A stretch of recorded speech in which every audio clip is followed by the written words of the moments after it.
Hello student, आज हम लोग पढ़ेंगे पाठ 9 विशेषण। तो देखिए यहाँ पे दो तालिका दिया हुआ है। प्रथम तालिका यानी क और द्वितीय तालिका दूसरा नंबर का तालिका ख। तो सबसे पहले हम लोग प्रथम तालिका पढ़ेंगे यानी क। तो देखिए यहाँ पे 5 पॉइंट में दिया हुआ है। सबसे पहले हम लोग पहला पॉइंट पढ़ेंगे। वीर अभिमन्यु ने चक्रव्यूह तोड़ा, दुकानदार ने 2 किलो चीनी तौली, यह घर मेरा है। वह 1 किलो गेहूं लाया, उस बैठक में कई बुजुर्ग भी थे। अब देखिए हम लोग दूसरे तालिका को पढ़ेंगे कि कैसा अभिमन्यु। उत्तर वीर। अब देखिए यहाँ पे दिया हुआ है कि वीर अभिमन्यु ने चक्रव्यूह तोड़ा, तो कैसा अभिमन्यु, तो उत्तर आया कि वीर अभिमन्यु ने चक्रव्यूह तोड़ा। अब देखिए दुकानदार ने 2 किलो चीनी तौली, कितनी चीनी, तो 2 किलो। यह मेरा घर है, कौन सा घर, यह। वह 1 किलो गेहूं लाया, कितना गेहूं, 1 किलो। उस बैठक में कई बुजुर्ग भी थे, कितने बुजुर्ग थे, कई। अब देखिए नीचे हम लोग आते हैं इसके। तो देखिए यहाँ पे लिखा हुआ है कि उपयुक्त वाक्यों के सभी रंगीन शब्द किसी न किसी संज्ञा की विशेषता बता रहे हैं, अतः ये सभी विशेषण शब्द विशेषण हैं। मैं एक बार और पढ़ देती हूँ। उपयुक्त वाक्यों के सभी रंगीन शब्द किसी न किसी संज्ञा की विशेषता बता रहे हैं, अतः ये सभी शब्द विशेषण हैं। अब देखिए यहाँ पे विशेषण का परिभाषा दिया हुआ है। इस पॉइंट में संज्ञा या स्वरनाम की विशेषता बताने वाले शब्दों को विशेषण कहते हैं। अब देखिए यहाँ नोट, विशेषण शब्द जिन संज्ञा या स्वरनाम की विशेषता बताते हैं उसे विशेष्य कहते हैं। उदाहरण, मैंने ओजपूर्ण गीत गाया, अमित परिश्रमी छात्र हैं। देखिए इन दोनों वाक्यों में गीत व छात्र की विशेषता बताई जा रही है, अतः ये दोनों विशेष्य हैं। ओजपूर्ण और परिश्रमी शब्द क्रमशः गीत और छात्र की विशेषता बताने के कारण विशेषण हैं। अब देखिए इस पॉइंट में दिया हुआ है नेक्स्ट पॉइंट, विशेषण के भेद। तो विशेषण के 4 भेद होते हैं। पहला होता है गुणवाचक विशेषण, दूसरा होता है परिमाणवाचक विशेषण, तीसरा होता है संख्यावाचक विशेषण और चौथा स्वरनामिक विशेषण। तो सबसे पहले हम लोग जानेंगे कि गुणवाचक विशेषण क्या है या इससे हम लोग क्या समझते हैं। तो देखिए इस पॉइंट में लिखा हुआ है कि जो शब्द संज्ञा या स्वरनाम के गुण दोष रंग आकार का बोध कराते हैं उन्हें गुणवाचक विशेषण कहते हैं। जैसे मीना लाल साड़ी नहीं पहनती, दुर्योधन बहुत अभिमानी था, दीनदयाल बूढ़ा है, बनारसी पान बहुत प्रसिद्ध है। तो अब देखिए नीचे दिया हुआ है कि उपयुक्त वाक्यों में लाल, अभिमानी, बूढ़ा, बनारसी शब्द क्रमशः साड़ी, दुर्योधन, दीनदयाल व पान के गुण दोष बताने के कारण गुणवाचक विशेषण हैं। अब देखिए मीना लाल साड़ी नहीं पहनती, तो उसमें गुण है कि लाल साड़ी नहीं पहनती। दुर्योधन बहुत अभिमानी था, तो दुर्योधन में ये गुण है कि वो अभिमानी था। इसी तरह इससे हम लोग क्या समझे कि ये सब गुणवाचक विशेषण हैं। अब देखिए दूसरा पॉइंट हम लोग आते हैं परिमाणवाचक विशेषण। परिमाण का अर्थ है माप तौल। तो इसका सबसे पहले हम लोग जानेंगे इसके बारे में कि क्या है परिमाणवाचक। तो देखिए इस दिया हुआ है यहाँ पर कि जो विशेषण शब्द संज्ञा या स्वरनाम के परिमाण अर्थात माप तौल के बारे में बताए परिमाणवाचक विशेषण कहलाते हैं। इसके 2 भेद हैं। परिमाणवाचक विशेषण के 2 भेद हैं, निश्चित परिमाणवाचक विशेषण, अनिश्चित परिमाणवाचक विशेषण। तो देखिए निश्चित परिमाणवाचक विशेषण में दिया हुआ है 1 किलो 2 लीटर 4 मीटर। अनिश्चित परिमाणवाचक में दिया है कम, ज़्यादा, थोड़ा। तो सबसे पहले हम लोग का निश्चित परिमाणवाचक जानेंगे। इसमें दिया हुआ है कि 5 लीटर दूध लाओ, उसकी कमीज में 3 मीटर कपड़ा लगा। तो देखिए इन वाक्यों में 5 लीटर 3 मीटर निश्चित माप या परिमाण बताने के कारण निश्चित परिमाणवाचक विशेषण है। ख में दिया है अनिश्चित परिमाणवाचक विशेषण। तो खीर में पानी ज़्यादा है, वह बाजार से थोड़ी सी चीनी लाया। इन वाक्यों में पानी व चीनी की मात्रा या माप का निश्चित ज्ञान न होने के कारण कम, थोड़ा सा शब्द का प्रयोग हुआ है। तो ये अनिश्चित परिमाणवाचक विशेषण है। अब देखिए तीसरा पॉइंट संख्यावाचक विशेषण। तो जो विशेषण शब्द संज्ञा या स्वरनाम की संख्या के बारे में बताए संख्यावाचक विशेषण कहलाते हैं। अब देखिए यहाँ पे संख्यावाचक के भी विशेषण होते हैं। तो कितने विशेषण होते हैं? 2। पहला होता है निश्चित संख्यावाचक और दूसरा होता है अनिश्चित संख्यावाचक। तो सबसे पहले हम लोग क नंबर को जानेंगे यानी निश्चित संख्यावाचक विशेषण। तो देखिए यहाँ पे दिया हुआ है कि पहला लड़का ही मेरा भाई है, आज विद्यालय में 200 विद्यार्थी ही आए। तो अब देखिए नीचे लिखा हुआ है कि इन वाक्यों में आए पहला व 200 शब्द क्रमशः लड़का व विद्यार्थियों की संख्या का निश्चित ज्ञान कराने के कारण निश्चित संख्यावाचक विशेषण है। अब देखिए ख नंबर दिया हुआ है अनिश्चित संख्यावाचक विशेषण। तो इसमें दिया हुआ है कि कुछ लड़के मैदान में खेल रहे हैं, मेरे विद्यालय के उत्सव में बहुत से लोग आए।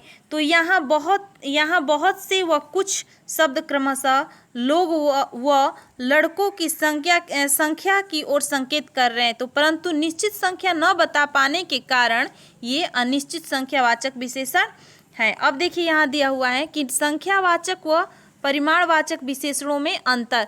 तो अंतर में देखिए यहाँ पे दिया हुआ है कि जो वस्तुएं गिनी जा सकती हैं उनके लिए संख्यावाचक विशेषणों का प्रयोग किया जाता है, पर जिन वस्तुओं को मापा तोला जाता है उनके लिए परिमाणवाचक विशेषण का प्रयोग किया जाता है। मैं एक बार और पढ़ देती हूँ आप लोग को समझने के लिए कि जो वस्तुएं गिनी जा सकती हैं उनके लिए संख्यावाचक विशेषणों का प्रयोग किया जाता है, पर जिन वस्तुओं को मापा तोला जाता है उनके लिए परिमाणवाचक विशेषण का प्रयोग किया जाता है। अब देखिए संख्यावाचक विशेषण में दिया हुआ है कि बाजार से 2 दर्जन केले लाओ, विद्यालय के पुस्तकालय में 400 पुस्तकें हैं।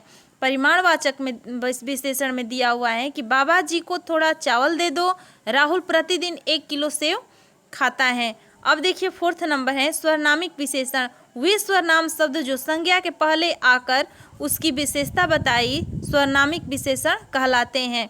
जैसे यह साइकिल श्वेता की है, वह पुस्तक मेरी है। इन वाक्यों में आए यह और वह शब्द स्वरनाम है, पर वे क्रमशः साइकिल व पुस्तक की विशेषता बताने के कारण स्वरनामिक विशेषण कहे जाते हैं।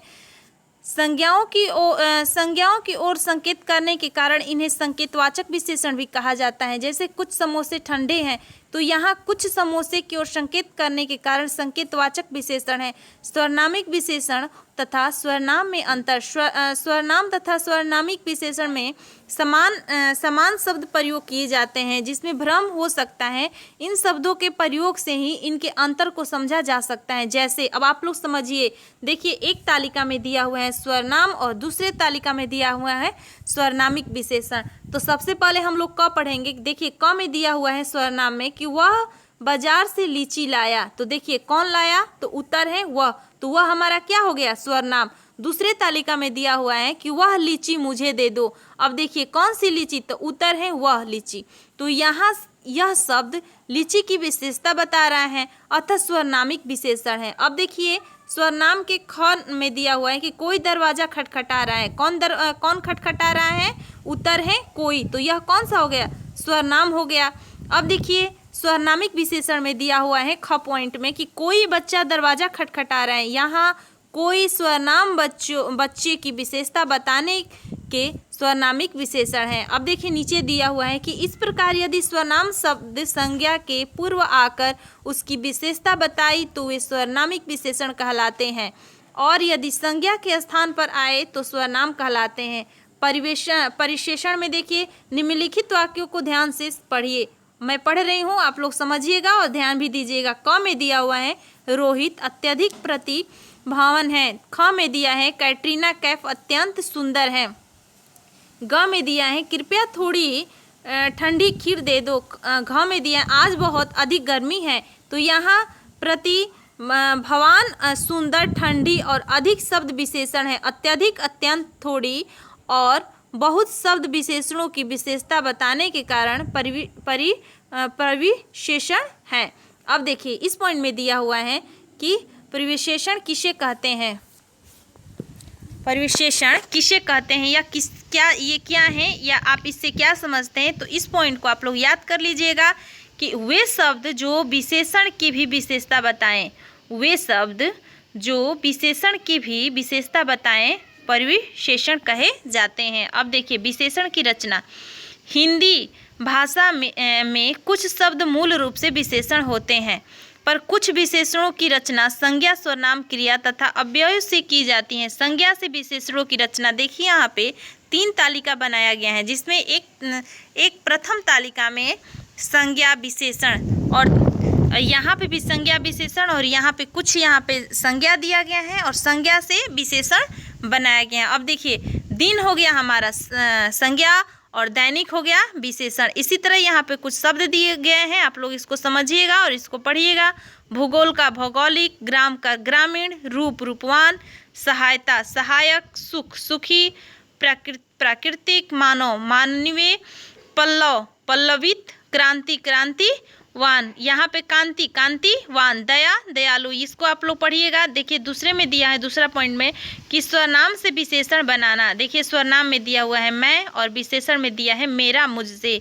स्वरनाम में दिया है यह और विशेषण में दिया है ऐसा। तीसरे पॉइंट में दिया है क्रिया से विशेषण बनाना। देखिए क्रिया हो गया हमारा पढ़ना, खेलना, कूदना, देखना और विशेषण पढ़ना का पढ़ाकू, देखना का दिखावटी, खाना खाऊं, कमाना कमाऊं, गाना गाने वाला। इसी तरह चौथे पॉइंट में दिया है अव्यय से विशेषणों की रचना। संज्ञा में दिया है बाहर पीछे, विशेषण बाहर का हो जाएगा विशेषण बाहरी, पीछे का पिछला। संज्ञा में दिया है आगे, विशेषण हो गया अगला। ऊपर यानी ऊपरी, विशेषण देखिए संज्ञा ऊपर और विशेषण बन गया इसका ऊपरी। संज्ञा भीतर और विशेषण भीतरी। इसी तरह यहाँ पे दिया हुआ है, इस पॉइंट को आप लोग समझिएगा और से याद भी कीजिएगा। देखिए यहाँ पे पॉइंट है, पहला पॉइंट है संज्ञा या स्वरनाम की विशेषता बताने वाले शब्दों को विशेषण कहते हैं। नेक्स्ट पॉइंट, जो शब्द संज्ञा या स्वरनाम की गुण, दोष, रंग, आकार आदि के विषय में बताएं उसे गुणवाचक विशेषण कहते हैं। थर्ड पॉइंट है, जो विशेषण शब्द संज्ञा या स्वरनाम की संख्या के बारे में बताएं संख्यावाचक विशेषण कहते हैं। नेक्स्ट पॉइंट, जो विशेषण शब्द संज्ञा या स्वरनाम के परिमाण अर्थात माप तौल के बारे में बताएं उसे परिमाणवाचक विशेषण कहते हैं। इसके बाद है कि वे स्वरनाम शब्द जो संज्ञा से पहले आकर उसकी विशेषता बताएं स्वरनामिक विशेषण कहते हैं। सबसे लास्ट पॉइंट है, वे शब्द जो विशेषण की भी विशेषता बताएं उन्हें क्या कहते हैं, परिविशेषण कहे जाते हैं। मैं एक बार और पढ़ देती हूँ, वे शब्द जो विशेषण की भी विशेषता बताएं परिविशेषण कहे जाते हैं। Thank you.